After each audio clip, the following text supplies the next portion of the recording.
បំភ្លឺអនាគតដ៏ត្រចះត្រចង់របស់កូនលោកអ្នកនៅសាលារៀនកម្ពុជាជានិស្សិតសិក្សានៅសាលារៀនកម្ពុជាជានិស្សិតសិស្សានុសិស្សនៅទទួលបានចំណេះដឹងយ៉ាងពិតប្រាកដយល់ដឹងបានជ្រៅជ្រះចេះស្រាវជ្រាវនិងមានកំណត់ច្នៃប្រឌិតខ្ពស់សិស្សទាំងអស់នៅទទួលបានការបង្ហាត់បង្រៀនដោយគ្រូដែលមានការកសាច្បាស់លាស់មានបទពិសោធន៍និងមានជំនាញត្រឹមត្រូវបង្រៀនទាំងមេរៀនក្នុងសៀវភៅនិងឥរិយាបថរស់នៅប្រចាំថ្ងៃ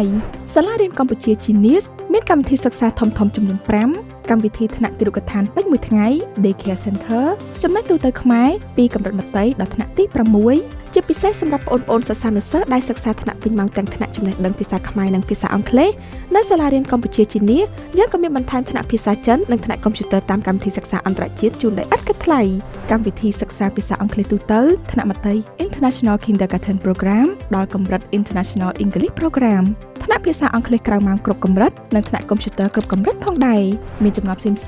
សូមតាក់ទងមកកាន់លេខទូរស័ព្ទឬអញ្ជើញមកដល់សាលាផ្ទាល់ដែលមានទីតាំងស្ថិតនៅភូមិព្រៃសរកើតសង្កាត់ព្រៃសរខណ្ឌដង្កោរាជធានីភ្នំពេញ